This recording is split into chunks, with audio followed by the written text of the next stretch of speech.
अस्सलाम वालेकुम, welcome to Harvard academy. आज का हमारा टीचिंग टेक्निक्स और मेथोडोलॉजी के टॉपिक्स में से अगला टॉपिक जो है वो डिमॉन्स्ट्रेशन एंड एक्सप्लेनेशन है।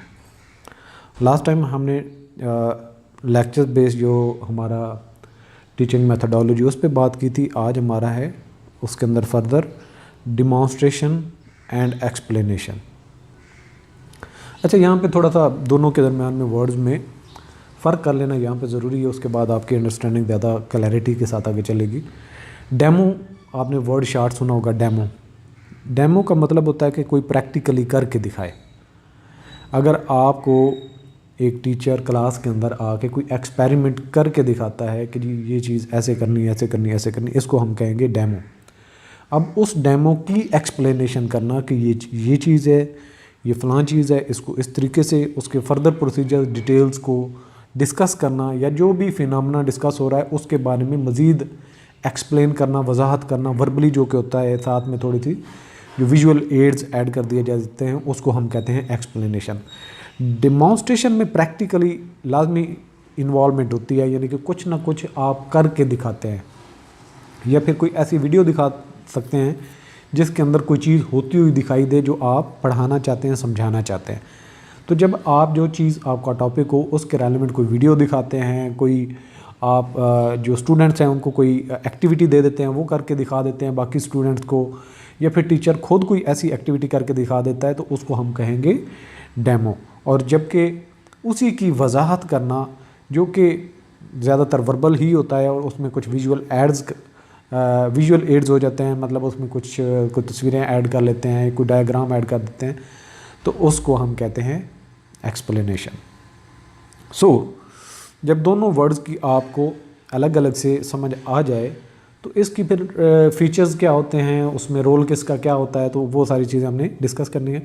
सो अगर हम टॉपिक को इंट्रोडक्शन के हवाले से कि डिमॉन्स्ट्रेशन और explanation refers to a pedagogical approach, ज़ाहिर बात है एक टीचिंग का एक ये मेथड है वेयर टीचर प्रेजेंट्स कंसेप्ट। कौन कंसेप्ट प्रेजेंट करता है? टीचर कंसेप्ट प्रेजेंट्स करता है, प्रोसेसेस और उसका प्रोसेस क्या है, और स्किल्स बाय शोइंग, और जो भी उसके लिए हुनर चाहिए by showing and explaining them to the students, और वो स्टूडेंट्स को दिखाता भी है, शो करता है उस चीज़ को, फिर एक्सप्लेन करता है। This method focuses on active involvement of teacher. तो इसमें टीचर बहुत एक्टिव होता है, यानी कि उसको बड़ी एक्सटेंसिव एक्सरसाइज साथ में लेके चल रहा होता है, प्रोसेसेस बताता है, मतलब ये कि बड़ा इन डेप्थ टीचर चला जाता है इन guiding students through the learning process primarily through the following steps. वो कौन कौन से स्टेप्स हो सकते हैं? सबसे पहले तो जो हमने पहले एक्सप्लेन कर दिया, डिमॉन्स्ट्रेशन जिसमें कोई कुछ करके दिखाया जाता है, उसके बाद एक्सप्लेनेशन, इन दोनों पे आपने डिफरेंस रखना है। The teacher begins by demonstrating the concept और skill that they intend to teach. जो वो पढ़ाना चाहता है उसी के बारे में वो डेमो दिया जाता है। This might involve using visual aids. इसमें क्या क्या होता है? विजुअल एड्स होते हैं, प्रॉप्स होते हैं, मेथड्स हो सकते हैं, और performing a task in real time to showcase the desired outcome. Real time मतलब कि जो दुनिया में हो रहा है इधर उधर, तो उसको दिखाना, उसको क्या कहेंगे? रियल टाइम, यानी कि टास्क इन रियल टाइम। तो शोकेस मतलब उसकी वजाहत करना, द डिज़ायर्ड आउटकम के वो जो चाहता है। लेट्स सपोज स्टूडेंट्स को ये कहा जाता है कि स्कूल के पास से गुजरते हुए हॉर्न नहीं बजाना, तो अब पूरी क्लास 10 बच्चों की या 15 की उनको साथ ले जाए, स्कूल के बाहर रोड पे खड़ा हो जाए और देखे कि ट्रैफिक होने के बावजूद अगर कोई गाड़ी वाला हॉर्न देता है तो उससे कितनी जो है वो डिस्टर्बेंस हो सकती है, उसकी वजाहत करना। साथ में कुछ ऐसे भी होंगे जो ये काम नहीं करते, तो उनको अप्रिशिएट करना। तो दोनों में डिफरेंस करना। तो एक छोटी सी क्या है, डेमो दे दिया कि ये चीज़ ऐसे होनी चाहिए। फिर जाके क्लास में कि जब आप किसी हॉस्पिटल से गुजरते हैं या किसी स्कूल के पास से गुजरते हैं तो आपको हॉर्न नहीं बजाना चाहिए। तो जब स्टूडेंट्स को प्रैक्टिकली कुछ डेमो दे दिया तो वो स्टूडेंट्स वो ज़्यादा उस लेसन को समझते हैं। By witnessing the demonstration students get a clear picture what they are going to learn and what the end result should look like. तो जब ऐसा प्रैक्टिकल करके दिखा दिया जाता है या डिमॉन्स्ट्रेशन दे दिया जाता है तो उसके बाद स्टूडेंट्स की बड़ी क्लियर अंडरस्टैंडिंग हो जाती है, वो टॉपिक को टोटली अंडरस्टैंड कर लेते हैं। अब अगली बात आ जाती है एक्सप्लेनेशन की, कि वही बात जो प्रैक्टिकली करके दिखाई है उसके बैक एंड पे क्या होता है, क्या नॉलेज होना ज़रूरी है, क्या क्या चीज़ हो रही होती है, उसमें रोल कौन से हैं, सारी गाइडलाइन जो देनी होती है वो होती है उसकी वजाहत करना, एक्सप्लेन करना। After the demonstration the teacher provides a detailed explanation of the understanding principles, steps and process involve in the concept of और स्किल्स। आप ये भी देख सकते हैं कि किसी लैब में जब स्टूडेंट्स को टीचर लेके जाते हैं तो वहाँ पे कुछ पहले प्रैक्टिकल करके दिखाया जाता है, फिर बताया जाता है कि ये चीज़ ऐसे ऐसे करनी है। This explanation is usually verbal and may be accompanied by additional visual aids or diagrams to enhance understanding. The teacher breaks down complex ideas into simple parts, making it easier for students to grasp the content. तो content को grasp करने में उसकी help हो जाती है। सो ये तो हमने बता दिया कि एक टीचर जब ट्रेडिशनल वे में पढ़ाते हैं तो उसमें एक एलिमेंट ये भी होता है डिमॉन्स्ट्रेशन और एक्सप्लेनेशन। इन दोनों को हमने बता दिया अलग अलग कि डिमॉन्स्ट्रेशन क्या होता है, एक्सप्लेनेशन क्या होता है। तो अब डिमॉन्स्ट्रेशन और एक्सप्लेनेशन के जो की फीचर्स हैं उसके हम बात कर लेते हैं। टीचर सेंटर्ड अप्रोच, यानी कि इसमें टीचर का मेन रोल होता है, टीचर एक्टिवली कर रहा होता है सारा कुछ, तो इसमें टीचर बहुत एक्टिव होता है, इसलिए इसको हम कहते हैं टीचर सेंटर्ड अप्रोच होती है ये। This method places the teacher as the central source of knowledge and guidance. The teacher is responsible for presenting information and directing the learning process, यानी कि वो इन्फॉर्मेशन जो प्रेजेंट करता है और उसको गाइडलाइन देता है, डायरेक्शन देता है, वो कौन होता है, वो टीचर होता है। इसके बाद विजुअल एंड वर्बल लर्निंग, इसमें देखने में भी कुछ मिल जाता है कि टीचर जो करके दिखा रहा है, इसके अलावा जो एक्सप्लेनेशन में उनकी वर्बली एक्सप्लेनेशन भी मिल जाती है। सो जो स्टूडेंट्स कुछ सुनने के बाद सीखते हैं या देख के सीखते हैं तो उनके लिए ये दोनों चीज़ें इसके अंदर कंबाइन होती हैं, यानी कि विजुअल भी इसमें हेल्प हो जाती है और वर्बली भी एक्सप्लेनेशन मिल जाती है। It caters to both visual and auditory learners by combining visual demonstration with verbal explanation. This approach accommodates different learning styles, making it more inclusive, यानी कि ये बहुत चांस होता है कि क्लास की मैक्सिमम स्ट्रेंथ को ये चीज़ें सारी समझ आ जाती हैं। अब आ जाता है क्लैरिटी एंड अंडरस्टैंडिंग। जब इस मेथोडोलॉजी को अडॉप्ट किया जाता है तो जो स्टूडेंट्स हैं उनको प्रैक्टिकली पता चल जाता है और उनको क्लियर हो जाता है कि टीचर क्या समझाना चाह रहा है, क्या पढ़ाना चाह रहा है, और उसके प्रोसेस की कंप्लीट अंडरस्टैंडिंग भी हो जाती है। तो ज़्यादा चांसेस होती है ना कि जो टॉपिक आप डिमॉन्स्ट्रेशन और एक्सप्लेनेशन की मदद से लेके चलते हैं उस टॉपिक की स्टूडेंट्स को ज़्यादा क्लैरिटी और अंडरस्टैंडिंग हो जाती है। Through the combined demonstration and explanation, students are exposed to multiple modes of understanding. They can observe the concept in action, यानी कि जो concept होता है इनफैक्ट उसका एक्शन भी देख लेते हैं कि वो एक्टिविटी कैसे हो रही है, and gain insight into the theoretical foundation।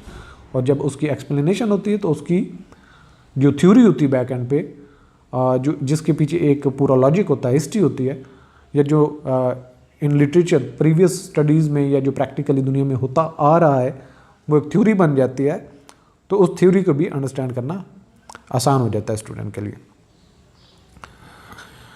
इसके अलावा डिमॉन्स्ट्रेशन इमीडिएट फीडबैक, यानी कि फ़ौरन से जब आप कोई डेमो देते हैं, एक्सप्लेनेशन करते हैं साथ में, तो स्टूडेंट के बहुत सारी क्यूरीज, सवाल जवाब जो है वो फ़ौरन आ जाते हैं, टीचर के साथ वो बिल्कुल इंटीग्रेट हो जाते हैं, और जहाँ जहाँ पे उनको क्यूरी होती है या कोई प्रॉब्लम होता है तो वो फ़ौरन से रिएक्ट करते हैं किसी भी तरह से। As the teacher demonstrate the concept, students can ask questions and seek clarification in real time.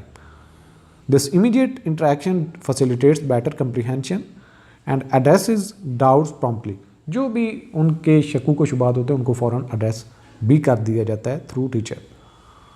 So hands on learning if applicable, कि अगर आपने डेमो भी दिया और उसकी एक्सप्लेनेशन भी दी, तो अगर आपको टाइम इजाज़त देता है, रिसोर्सेज आपको इजाज़त देते हैं, आपको इन्वायरमेंट सपोर्ट करता है, तो आप उन बच्चों से प्रैक्टिकल भी करवा सकते हैं, जैसा कि कंप्यूटर लैब में अक्सर होता है, टीचर बताता है, एक्सप्लेन करता है और उसके बाद उनको कहा जाता है कि अब ये एक्सरसाइज खुद करें। इसको कहते हैं hands on learning. So depending on the subject the method might involve hands on activities following the demonstration and explanation. This helps solidify understanding through practical application. तो टॉपिक की कंप्लीट ग्रिप हो जाती है जब आप स्टूडेंट से भी वो काम करवा लेते हैं, तो स्टूडेंट को ये पता चल जाता है कि मैंने ये काम ऐसे करना। इसके अलावा इफ़ेक्टिव फॉर कम्प्लेक्स कॉन्सेप्ट, जब कोई मुश्किल चीज़ होती है जो बच्चों का प्रैक्टिकल लाइफ में इतना एक्सपीरियंस नहीं होता, वो चीज़ों को लर्निंग कर रहे होते हैं, दुनिया के जितने मामलात होते हैं, तो जो चीज़ आप एक कम्प्लेक्स प्रोसीजर्स वाली होती है जिसमें स्टूडेंट्स को आप एक स्टेप बताते हैं, दूसरे के बाद तीसरा, चौथा, पाँचवा, सो कई स्टेप्स इन्वॉल्व होते हैं, तो स्टूडेंट उन सब चीज़ों को थियोरेटिकली या वर्बली फॉलो नहीं कर पाता। सो जब आप उनका प्रैक्टिकल करके कोई डेमो देते हैं और फर्दर उसकी फिर एक्सप्लेनेशन करते हैं तो बहुत मुश्किल टॉपिक भी आसान हो जाता है। सो ये जब भी आपको कोई मुश्किल टॉपिक हो तो उसमें डेमो और एक्सप्लेनेशन की हेल्प लेके उस मुश्किल टॉपिक को आसान कर सकते हैं। It is particularly effective for teaching complex और abstract concept that may be difficult to understand solely through reading or independent study, यानी कि अकेले बैठ के स्टडी करने से या सिर्फ टीचर के थ्रू रीड कर देने से जो चीज़ें समझ नहीं आने वाली होती उनका डेमो और प्रैक्टिकल करने से आसान हो जाते हैं। सो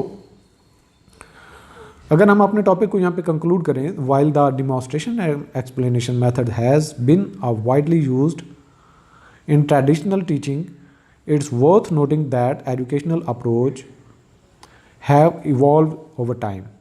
Modern teaching methods often emphasize student-centered learning, active management, and interactive techniques to foster deeper understanding and critical thinking. However, the demonstration and explanation approach still holds value in scenarios where visualizing processes and receiving direct guidance from the teacher are crucial for effective learning. तो बहुत जिद्दत भी आ गई है learning के process में, लेकिन इसके बावजूद डेमो और एक्सप्लेनेशन की अपनी जगह पे जो है वो अहमियत आज भी है और इनके ज़रिए से ही किसी टॉपिक को या जो एक लर्निंग का प्रोसेस है वो कंप्लीट किया जा सकता है। सो अब इसी टॉपिक के बेसिस पे हमने क्विज सॉल्व करनी है। So let's move.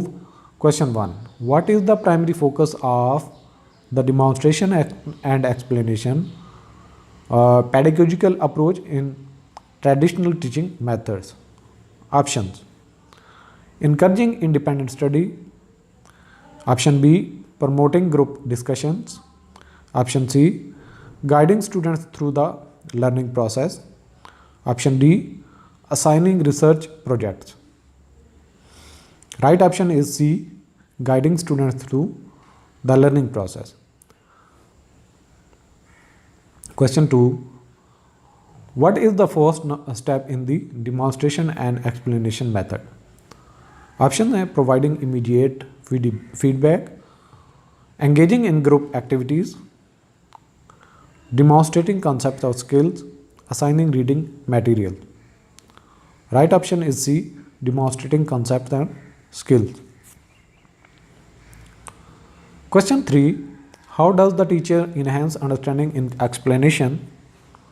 Step of this method. Options: by asking students to complex assignments, by providing theoretical readings, by using visual aids and diagrams, by conducting quizzes. Right option is C, by using visual aids and diagrams. Question 4, which learning styles does the visual and verbal learning feature of this method accommodate? Options: visual and kinesthetic learners, visual and auditory learners, auditory and kinesthetic learners, auditory and tactile learners. So visual and auditory learner is the right answer. Question 5, what advantage does immediate feedback offer in context of the demonstration and explanation method? Options: it encourages competition among students. Option B, it enhances critical thinking skills. Option C, it addresses doubts promptly. Option D, it replaces the need for teacher involvement. So right option आपने इसमें से सर्च करना है। Right option is C, it addresses doubts promptly. Question 6, what does the term hands on learning refer to in this context? Options, learning through online platforms, option B learning from text book, option C learning by physically engaging with the subject, option D learning through passive observation. So right option is C, learning by physically engaging with the subject. Question number 7, in which scenarios is the demonstration and explanation approach particularly effective? Options, teaching advanced mathematics, B teaching artistic creativity, C teaching reading comprehension, D teaching memorization techniques. Right option is A, teaching advanced mathematics. Question number 8, how does the demonstration and explanation approach differ from modern teaching methods? Options, it emphasizes students centered learning, option B it focuses on interactive techniques only, option C it promotes passive learning, option D it discourages teacher involvement. Right option is C, it promotes passive learning. Next question 9, what is the central role of teacher in the demonstration and explanation method? Options है, option A monitoring students independent research, B facilitating group discussion, C guiding students through the learning process, D assigning hands-on projects. Right option is C, guiding students through the learning process. Question 10, why does the demonstration and explanation method hold value despite evolving educational approaches? Options, it eliminates the need for teacher involvement, option B it only focuses on visual learners, option C it caters exclusively to auditory learners, option D it aids in understanding complex concepts. So right option is D, it aids in understanding complex concepts. All the best, Allah Hafiz.